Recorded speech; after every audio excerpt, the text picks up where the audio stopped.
नमस्कार दोस्तों, मेरा नाम है आदर्श और आज इस वीडियो में हम पढ़ने जा रहे हैं कि sources of the Indian history. मतलब कि इंडिया या फिर कहीं का भी कोई भी इतिहास हो, हम कैसे जानते हैं कि वह इतिहास सच कैसे है और उस इतिहास का पता कैसे चलता है।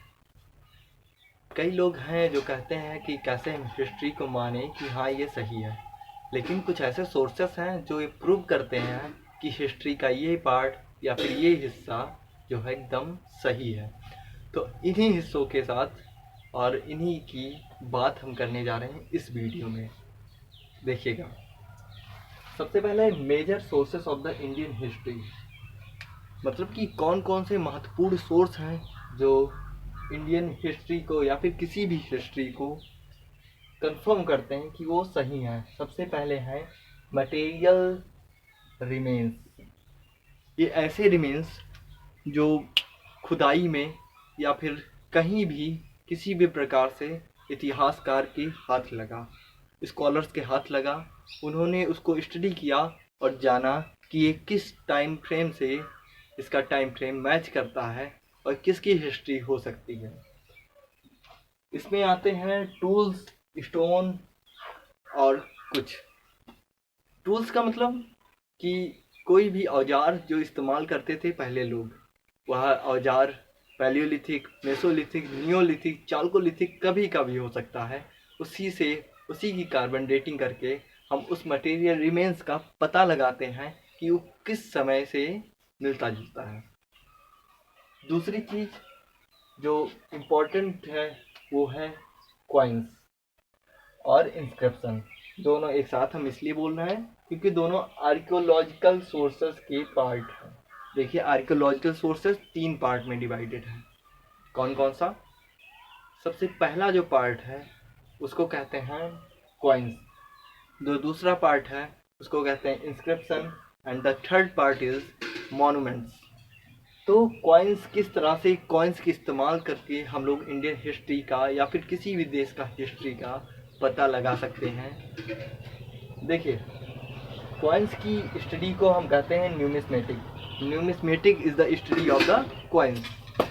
और हम एक एग्जांपल देते हैं। जैसे कि हमें पता चलता है कि रोमन अम्पायर जो इंडिया में था, मतलब इंडिया में नहीं था, यूरोप में था, उसका इंडिया के साथ ट्रेड होता है। ऐसा कैसे पता चला? क्योंकि इंडिया के साउथ पार्ट में कुछ रोमन अम्पायर के सिक्के मिले, जिससे हम इस बात पे गौर कर सकते हैं कि इंडिया का और रोम का ट्रेड होता था एक दूसरे से। दूसरी चीज गुप्तास, जैसा हमने बात सुना होगा नाम समुद्रगुप्त का। समुद्रगुप्त को म्यूजिक लवर भी कहते हैं, क्योंकि कई सिक्के हैं जिसमें समुद्रगुप्त को बीड़ा बजाते हुए देखा गया, जिससे हम कह सकते हैं कि समुद्रगुप्त को म्यूजिक पसंद था। तो इस तरह हम कह सकते हैं कि कॉइन्स जो हैं इंडियन हिस्ट्री में या फिर किसी भी देश की हिस्ट्री में बहुत ज़्यादा योगदान अपना प्ले करते हैं, रोल प्ले करते हैं।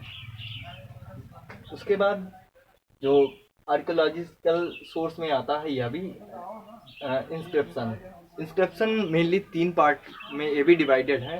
पहला है मेजर, दूसरा है स्टोन और तीसरा है आयरन।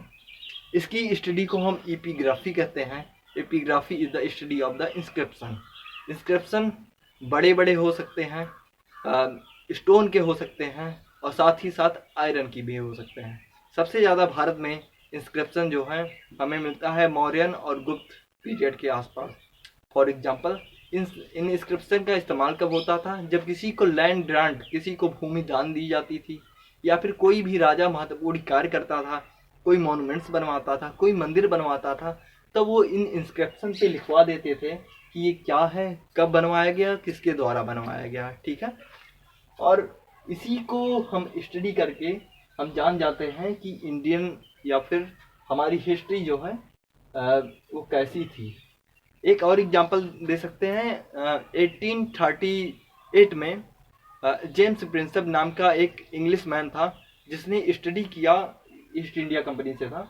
उसने स्टडी किया और पाया कि किस तरह से मौर्य अम्पायर में जो है खरोष्टी और प्राकृत लैंग्वेज इस्तेमाल होती थी। उसने इंस्क्रिप्शन को स्टडी किया और उससे हम मौर्य अम्पायर के बारे में बहुत कुछ हमें जानने को मिला।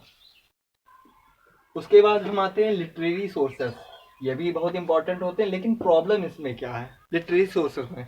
लिटरेरी सोर्सेस जो किंग्स होते थे अपने हिसाब से लिखवाते थे इसको, ठीक है।